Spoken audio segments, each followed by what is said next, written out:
Hello students, welcome back again to my class business studies. We were learning about a chapter 3, that is public, private and global enterprises. In previous class we have learned about the changing role of a public sector, that how the public sector has came into our changes. After the independence, what are the initiatives the government of India has taken up to develop a Indian economy. In that we have learned that in the year of 1951, the Indian government has established a 5 years plans. Why? Because to overcome the difficulties that the Indian government are facing to develop a different sector. In the same way, in the year of 1991, this year was the basically a turning year for the Indian economy. Why? Because in the year of 1991, a concept has been came into force introduced, that is the LPG concept, that is liberalization, privatization and globalization. In previous video only I have been explained what you mean by LPG, liberalization, privatization and globalization. So in the changing role of a government sector, or in the changing role of public sector, we have seen that how the government has took up the initiative to develop the infrastructure, to do a infrastructure and to distribute the income that Indians have in an equal way, that is a regional balancing, the economics of sale, import substitution, various points we has been learned. So what happened in the year of 1991? Again, the India has suffered a lot in its economy. Why? Because in the year of 1991, the Indian government has suffered a very loss, so that the Indian government took a loan from IMF to develop once again the Indian economy. So government thought that why should not we involve a private sector or the private people in this development of our Indian economy. So before 1991, what happened? Only the public or the only government are taking up all the initiative to develop the Indian economy. But in the year of 1991, the government thought, why cannot we involve a private people to develop the Indian economy? Why? Because before 1991, there was a monopoly concept, that is, there is a single one, that is Nave Raja Nave Mantri. That is, we only are the king and we are the king of our own kingdom.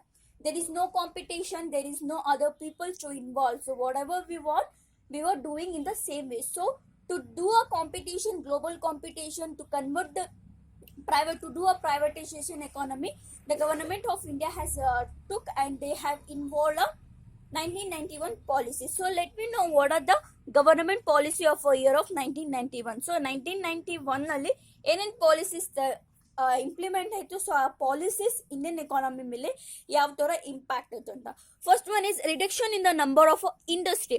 So basically what happens, students, before 1991, so 1991 ಗಿಂತ ಮುಂಚೆ LPG concept ಬರೋಕ್ಕಿಂತ ಮುಂಚೆ so hole ಅಂದರೆ ಎಲ್ಲ public sectors, ಎಲ್ಲ industries ಎಲ್ಲ ಯಾರು control ಮಾಡ್ತಾ ಇದ್ರು, ಯಾರು ಹ್ಯಾಂಡ್ ಓವರಲ್ಲಿ ಇತ್ತಂದರೆ ಪಬ್ಲಿಕ್ ಹ್ಯಾಂಡ್ ಓವರಲ್ಲಿ. Totally there was 17 sector. So ಎಷ್ಟು ಸೆಕ್ಟರ್ಸ್ ಇದೆ ಅಷ್ಟು ಟೋಟಲ್ ಆಫ್ ಓವರ್ ಸೆಕ್ಟರ್ಸ್ ಅದೆಲ್ಲ ಯಾರು ಮ್ಯಾನೇಜ್ ಮಾಡ್ತಾ ಇದ್ರು? Public, that is government manage ಮಾಡ್ತಾ ಇದ್ರು. ಸೊ 1991 ಅಲ್ಲಿ ಏನಾಯ್ತು ಅಂದರೆ 17ಗಿಂತ 8ಗೆ ರೆಡ್ಯೂಸ್ ಆಯಿತು. So it reserve from 17 to right. So 17 sectors ಅಲ್ಲಿ ಪಬ್ಲಿಕ್ ಸೆಕ್ಟರ್ ಗವರ್ನಮೆಂಟ್ ಇನ್ವಾಲ್ವ್ಮೆಂಟ್ ಇದ್ದಿದ್ದು. ಸೊ 8ಗೆ ಏನಾಯ್ತು, ರೆಡ್ಯೂಸ್ ಆಯಿತು. But at present there are only in 3 sector. So 3 sectors ಬಿಟ್ಟು ಬೇರೆ ಎಲ್ಲ ಸೆಕ್ಟರ್ಸ್ ಅಲ್ಲಿ ಪ್ರೈವೇಟ್ ಇನ್ವಾಲ್ವ್ಮೆಂಟ್ ಇದೆ. That is one is railways, atomic energy and defence. So railway belongs to a central. So railway is purely belongs to a central. It is a public sector. So railway department ಅಲ್ಲಿ privatization ಮಾಡಿಲ್ಲ. ಯಾಕಂದ್ರೆ we need to see that India consists of a lot of village. India is a poor country. So to develop a poor, we need to develop a poor, the Indian government did not privatize the railway. So railway, atomic energy and defense. So ಇದು ಮೂರು ಬಿಟ್ಟು ಎಲ್ಲ ಕಡೆನೂ ಕೂಡ ಇವಾಗ ಏನಿದೆ, private involvement ಇದೆ. One. And the second one is disinvestment. So disinvestment means privatization. So already I have said this, disinvestment means sale of equity share of a government company to a private sector. So public sector ಅಲ್ಲಿ government ಅಲ್ಲಿ ಏನೇನು shares ಇತ್ತು, ಆ shares ಎಲ್ಲ private ಸೆಕ್ಟರ್ಗೆ sold out ಮಾಡೋದು ನಾವೇನಂತ ಕರಿತೀವಿ, disinvestment ಅಂತ ಕರಿತೀವಿ. ಸೊ ಅಲ್ಲಿ ಮೇನ್ ಅಡ್ವಾಂಟೇಜ್ ಏನಂದ್ರೆ, so India public sector government shares ಏನೇನಿರುತ್ತೆ, ಆ ಶೇರ್ಸ್ನ ಸಪೋಸ್ ನಾವೇನಾದರೂ ಪ್ರೈವೇಟ್ ಸೆಕ್ಟರ್ಗೆ ಸೇಲ್ ಔಟ್ ಮಾಡಿದ್ರೆ ನಮ್ಗೆ ಏನು ಬರುತ್ತೆ, ಗವರ್ನಮೆಂಟ್ ಅವ್ರಿಗೆ ಕ್ಯಾಶ್ ಬರುತ್ತೆ. ಸೊ ಆ ಕ್ಯಾಶ್ ಆರ್ ಫಂಡ್ ನಾವು ಏನಕ್ಕೆ ಯೂಸ್ ಮಾಡ್ಕೊತೀವಿ ಅಂದರೆ to raise a resources by the participation. So why the Indian government had did the disinvestment. So disinvestment ಏನಕ್ಕೆ ಮಾಡಿದ್ರು ಅಂದ್ರೆ, ಸೊ ರಿಸೋರ್ಸಸ್ನ ರೈಸ್ ಔಟ್ ಮಾಡೋಕ್ಕೆ and to use those resources those money for the health and infrastructure. So private public sector ಶೇರ್ಸ್ನ sale ಮಾಡಿ ಏನ್ ಮನಿ ಬರುತ್ತೋ, ಏನ್ ರಿಸೋರ್ಸಸ್ ರೈಸ್ ಔಟ್ ಆಗುತ್ತೆ, ಆ ರಿಸೋರ್ಸಸ್ ಏನಕ್ಕೆ ಯೂಸ್ ಮಾಡ್ಕೊಂತಾನೆ ಅಂದ್ರೆ used for a health and infrastructure. So health ಡೆವಲಪ್ಮೆಂಟ್ಗೆ ಇಂಡಿಯನ್ ಇನ್ಫ್ರಾಸ್ಟ್ರಕ್ಚರ್ ಡೆವಲಪ್ ಮಾಡೋಕ್ಕೆ ಏನು ಮಾಡ್ತು, ಆ ಡಿಸ್ಇನ್ವೆಸ್ಟ್ಮೆಂಟ್ ಅಮೌಂಟ್ನ ಯೂಸ್ ಮಾಡ್ಕೊತಾರೆ. In the same way reduce the public debt and interest reboard. So public debt, so basically what happen, public sector public enterprises ಅಂದರೆ ನಾವು amount, ನಾವು ಕ್ಯಾಪಿಟಲ್, ನಾವು ಶೇರ್ಸ್ ಎಲ್ಲ ಯಾರಿಂದ ಕಲೆಕ್ಟ್ ಮಾಡ್ಕೊತೀವಿ, ಪಬ್ಲಿಕ್ಕಿಂದ ಕಲೆಕ್ಟ್ ಮಾಡ್ಕೊತೀವಿ. ಸೊ ಇಲ್ಲಿ ಡಿಸ್ಇನ್ವೆಸ್ಟ್ಮೆಂಟ್ ಮಾಡೋದ್ರಿಂದ, ಪ್ರೈವೇಟೈಸೇಷನ್ ಮಾಡೋದ್ರಿಂದ ಏನಾಗುತ್ತೆ, public burden or public debt. So ನಾವು ಪಬ್ಲಿಕ್ ಹತ್ರ ಏನೇನು ಅಮೌಂಟ್ ತೊಗೊಂಡಿರ್ತೀವಿ, ಏನೇನು ಲೋನ್ ತೊಗೊಂಡಿರ್ತೀವಿ, ಆ ಅಮೌಂಟ್, ಆ ಲೋನ್ನ ರೀಪೇ ಮಾಡೋಕ್ಕೆ ಏನಾಗುತ್ತೆ, ಹೆಲ್ಪ್ಫುಲ್ ಆಗುತ್ತೆ. ಯಾರಿಗೆ, ಗವರ್ನಮೆಂಟ್ಗೆ ಅಂತ ಹೇಳಿ ಏನು ಮಾಡ್ತಾರೆ, 1991 ಡಿಸ್ಇನ್ವೆಸ್ಟ್ಮೆಂಟ್ ಕೂಡ ಮಾಡ್ತಾರೆ. And next one is better corporate governance and efficiency. when we do a disinvestment, when we involve a private into a government, so government companies ಅಲ್ಲಿ ನಾವು ಯಾವಾಗ ಪ್ರೈವೇಟ್ ಇನ್ವಾಲ್ವ್ಮೆಂಟ್ ಮಾಡ್ತೀವಿ ಅವಾಗ ಎಫಿಷಿಯನ್ಸಿ ಏನಾಗುತ್ತೆ, ಇಂಪ್ರೂವ್ ಆಗುತ್ತೆ, ಕಾಂಪಿಟೇಷನ್ ಏನಾಗುತ್ತೆ, ಇಂಪ್ರೂವ್ ಆಗುತ್ತೆ. So government ಸುಮ್ಮನೆ ಪ್ರೈವೇಟ್ ಅವ್ರಿಗೆ ಶೇರ್ಸ್ನ ಏನು ಸೇಲ್ ಮಾಡಲ್ಲ, ಸ್ವಲ್ಪ ಟಾರ್ಗೆಟ್ ಕೊಟ್ಟಿರ್ತಾರೆ. ಸೊ ಈ ಟಾರ್ಗೆಟ್ನ ಅಚೀವ್ ಮಾಡಿದ್ರೇನೆ ಆ ಪ್ರೈವೇಟ್ ಅವ್ರಿಗೆ ಈ ಕಂಪ್ನಿಯಲ್ಲಿ ಇನ್ವಾಲ್ವ್ಮೆಂಟ್ ಕೊಡ್ತೀವಿ ಅಂತ ಏನು ಮಾಡಿರ್ತಾರೆ, ಅವರು ಅಗ್ರಿಮೆಂಟ್ ಮಾಡ್ಕೊಂಡಿರ್ತಾರೆ. ಸೊ ಯಾವಾಗ ಅಗ್ರಿಮೆಂಟ್ ಮಾಡ್ಕೊಂಡಿರ್ತಾರೆ ಅವಾಗ ಎಫಿಷಿಯನ್ಸಿ ಏನಾಗುತ್ತೆ, ಇಂಪ್ರೂವ್ ಆಗುತ್ತೆ. ಸೊ ನಾವು ಯಾವಾಗ ಡಿಸ್ಇನ್ವೆಸ್ಟ್ಮೆಂಟ್ ಮಾಡಿ ಗವರ್ನಮೆಂಟ್ ಶೇರ್ಸ್ನ ಸೇಲ್ಡ್ ಔಟ್ ಮಾಡಿ ಪ್ರೈವೇಟ್ ಅವ್ರಿಗೆ ಇನ್ವಾಲ್ವ್ಮೆಂಟ್ ಮಾಡ್ತೀವಿ, ಅವಾಗ ಆ ಕಂಪ್ನಿಯಲ್ಲಿ, ಆ ಇಂಡಿಯನ್ ಎಕಾನಮಿಯಲ್ಲಿ ಏನಾಗುತ್ತೆ, ಎಫಿಷಿಯನ್ಸಿ ಇಂಪ್ರೂವ್ ಆಗುತ್ತೆ. And again that is a stoppage of monopoly. Why the Indian government choose to do a disinvestment means why the Indian government choose to do a privatisation means to stopping a monopoly. We know guys, so 1991 ಮುಂಚೆ ಏನಿತ್ತು, ಮಾನೋಪಲಿ ಇತ್ತು. That is a single government, single roll ಇತ್ತು. ಬರೀ government, public sector and government ಮಾತ್ರ ಏನಾಗ್ತಾ ಇತ್ತು, rule ಮಾಡ್ತಾ ಇತ್ತು. ಬಟ್ 1991 ಯಾವಾಗ ಡಿಸ್ಇನ್ವೆಸ್ಟ್ಮೆಂಟ್ ಮಾಡಿ ನಾವು ಪಬ್ಲಿಕ್ ಅವ್ರನ್ನ, ಪ್ರೈವೇಟ್ ಅವ್ರನ್ನ ಇನ್ವಾಲ್ವ್ಮೆಂಟ್ ಮಾಡ್ತೀವಿ, ಆವಾಗ ಪ್ರೈವೇಟ್ ಇನ್ವಾಲ್ವ್ಮೆಂಟ್ ಇದ್ದಾಗ ಮಾನೋಪಲಿ ಏನಾಗುತ್ತೆ, ಸ್ಟಾಪೇಜ್ ಆಗುತ್ತೆ ಅಂತ ಹೇಳಿ ಏನು ಮಾಡಿದ್ರು ಅವರು, ಡಿಸ್ಇನ್ವೆಸ್ಟ್ಮೆಂಟ್ ಅನ್ನೋಂತಹ ಒಂದು ಕಾನ್ಸೆಪ್ಟ್ನ ಇಂಪ್ಲಿಮೆಂಟ್ ಮಾಡ್ಕೊಂಡು. Okay, so government policy 1991 start ಆದಾಗ ಏನೇನು ಚೇಂಜಸ್ ಆಯಿತು ಇಂಡಿಯನ್ ಎಕಾನಮಿ ಪಬ್ಲಿಕ್ ಸೆಕ್ಟರಲ್ಲಿ ಅಂದರೆ, ಒನ್ ಇಂಡಸ್ಟ್ರೀಸ್, 17 ಇಂಡಸ್ಟ್ರೀಸ್ ಇದ್ದಿದ್ದು 3ಗೆ reduces. From 17 industries to 3 it has been reduce. And again that the government did this investment, that is the government do a privatization to all the sectors except 3 sectors, that is a railway, atomic energy and a defense. And the next one is sick units policy, that is again the Indian government in the year of 1991 they did a change in the private sector, that they started treating a sick units as a private sector. So sick unit is nothing but the units that are unable to produce or that are unable to reach the target. So ಏನು target ಕೊಟ್ಟಿರ್ತಾರೆ, production ಇಲ್ದಿರಾ, sales ಇಲ್ದಿರಾ, ಎಲ್ಲ losses ಅಲ್ಲಿ ಯಾವ company ಇರುತ್ತೆ ಆ ಕಂಪ್ನಿನ ನಾವೇನಂತ ಕರಿತೀವಿ, ಸಿಕ್ unit ಅಂತ ಕರಿತೀವಿ. So most of the time ಇಂಡಿಯಾಲಿ ಇಂಡಸ್ಟ್ರೀಸ್ ಏನಿತ್ತು, ಸಿಕ್ ಇಂಡಸ್ಟ್ರೀಸ್ ಇತ್ತು. ಯಾಕಂದ್ರೆ ಎಲ್ಲ ಕಂಪ್ನೀಸು ಲಾಸಸ್ ಅಲ್ಲಿ ನಡೀತಾ ಇತ್ತು. ಸೊ ಆ ಲಾಸಸ್ ಅಲ್ಲಿ ನಡೀತಾ ಇರೋ ಕಂಪ್ನಿನ ನಾವು ಇಟ್ಕೊಂಡ್ರು ಕೂಡ ಇಂಡಿಯನ್ ಎಕಾನಮಿ ಏನು ಒಂದು ಇಂಪ್ರೂವ್ ಆಗಲ್ಲ ಅಂತ ಹೇಳಿ ಏನು ಮಾಡೋದು, ಸಿಕ್ ಯೂನಿಟ್ ಪಾಲಿಸಿನ ಇಂಟ್ರೊಡ್ಯೂಸ್ ಮಾಡೋದು. So in this sick unit ಪಾಲಿಸಿಯಲ್ಲೂ ಕೂಡ, ಸಿಕ್ ಇಂಡಸ್ಟ್ರೀಸ್ ಅಲ್ಲೂ ಕೂಡ, ಸಿಕ್ ಯೂನಿಟ್ಸ್ ಅಲ್ಲೂ ಕೂಡ ಪ್ರೈವೇಟೈಸೇಷನ್ ಮಾಡೋದು. So that the board of industries and financial reconstruction. So ಈ ಸಿಕ್ ಯೂನಿಟ್ಸ್ ಯಾರ ಅಂಡರಲ್ಲಿ ಬಂತು ಅಂದರೆ, board of industrial and financial reconstruction. So this is a one board which took over all the responsibilities of the sick industries, and they are going to decide that whether the industry need to close or it need to be reconstructed. So ಆ ಸಿಕ್ units ಏನಿರುತ್ತೆ ಆ ಯೂನಿಟ್ಸ್ನ close ಮಾಡೋದಾ ಇಲ್ಲ ಮತ್ತೆ ಆ ಯೂನಿಟ್ಸ್ನ reconstruct ಮಾಡೋದಾ ಅನ್ನೋ ಅಂತಹ ಡಿಸಿಷನ್ ಎಲ್ಲ ಓವರ್ ಆಲ್ ಯಾರ ಮೇಲೆ ಇತ್ತು, board of industrial and financial reconstruction ಮೇಲೆ ಇತ್ತು. Again the national renewal fund, suppose take an example. So sick units ಏನಿತ್ತು, ಗವರ್ನಮೆಂಟ್ ಯೂನಿಟ್ಸ್ ಇತ್ತು. ಸೊ ಗವರ್ನಮೆಂಟ್ ಯೂನಿಟ್ಸ್ ಅಲ್ಲಿ ಗವರ್ನಮೆಂಟ್ ಎಂಪ್ಲಾಯೀಸ್ ವರ್ಕ್ ಮಾಡ್ತಾ ಇದ್ದಾಗ ಸಡನ್ ಆಗಿ ನಾವು ಆ ಇಂಡಸ್ಟ್ರಿ ಏನಾದರೂ ಕ್ಲೋಸ್ ಔಟ್ ಮಾಡಿದ್ರೆ ಆ ಎಂಪ್ಲಾಯೀಸ್ ಏನು ಮಾಡ್ತಾರೆ, ಸೊ ನಾವು ಗವರ್ನಮೆಂಟ್ ಎಂಪ್ಲಾಯೀಸ್ ನೀವು ಈ ಥರ ನಮ್ಮನ್ನ ರಿಸ್ಟ್ರಿಕ್ಟ್ ಮಾಡಲ್ಲ, ಈ ಥರ ನೀವು ನಮ್ಮನ್ನ ಟರ್ಮಿನೇಟ್ ಮಾಡಬಾರ್ದು ಅಂತ ಹೇಳಿ ಸ್ಟ್ರೈಕ್ ಮಾಡ್ತಾರೆ ಯಾರು, ಎಂಪ್ಲಾಯೀಸ್. ಸೊ ಆ ಎಂಪ್ಲಾಯೀಸ್ ಸ್ಟ್ರೈಕ್ ಮಾಡಬಾರ್ದು, ಎಂಪ್ಲಾಯೀಸ್ಗೆ ಡಿಫಿಕಲ್ಟೀಸ್ ಆಗಬಾರ್ದು. ಸೊ ಆ ಸಿಕ್ ಯೂನಿಟ್ ಕ್ಲೋಸ್ ಔಟ್ ಆದಾಗ ಆ ಎಂಪ್ಲಾಯೀಸ್ ಕೆಲವು ಫಂಡ್ನ ನಾವು ಏನು ಮಾಡಬೇಕು, ರಿಲೀವ್ ಮಾಡಬೇಕಂತ ಹೇಳಿ ಏನು ಮಾಡುತ್ತೆ, ನ್ಯಾಷನಲ್ ರಿನ್ಯೂವಲ್ ಫಂಡ್ ಏನು ಮಾಡುತ್ತೆ, ಒಂದು ಎಸ್ಟಾಬ್ಲಿಷ್ ಮಾಡುತ್ತೆ. Who the board of industrial and financial reconstruction. After that the overall responsibility of the sick industries will come under a board of industrial and financial reconstruction. So the best example for this is HMT. So HMT ಅನ್ನೋ ಅಂತ company ಏನಿತ್ತು, ತುಂಬ ಲಾಸಸ್ಸಲ್ಲಿ run out ಆಗ್ತಾ ಇತ್ತು. So ಆದರೂ ಕೂಡ 12 years 10 to 12 years ಏನು ಕೊಟ್ಟರು, ಅವ್ರಿಗೆ ಡ್ಯೂರೇಷನ್ ಕೊಟ್ಟರು, ಟೈಮ್ ಕೊಟ್ಟರು.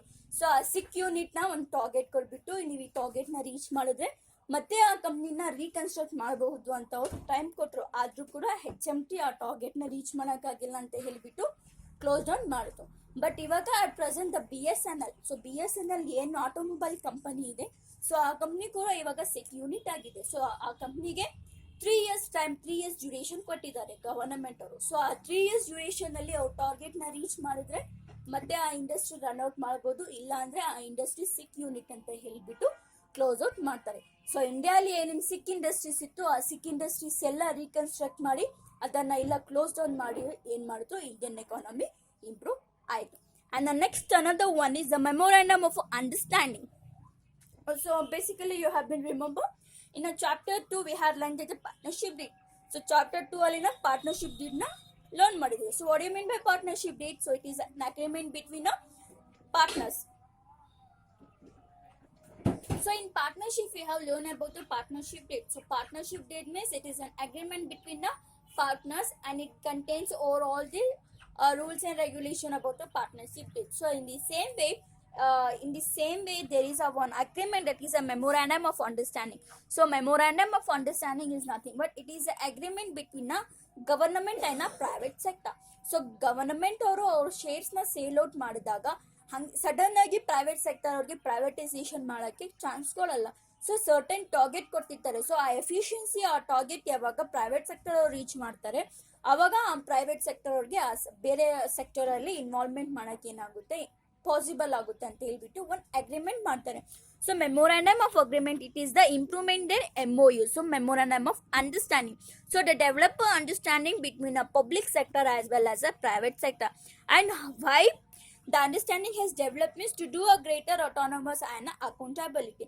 So memorandum of understanding, by developing a understanding between with the governor by developing a understanding with the private sector, the efficiency, the greater autonomy and the accountability or efficiency of a company has been improved and they have given a clear target of the operation. So private or the public sector, the government or the public sector has given a clear target to a private sector.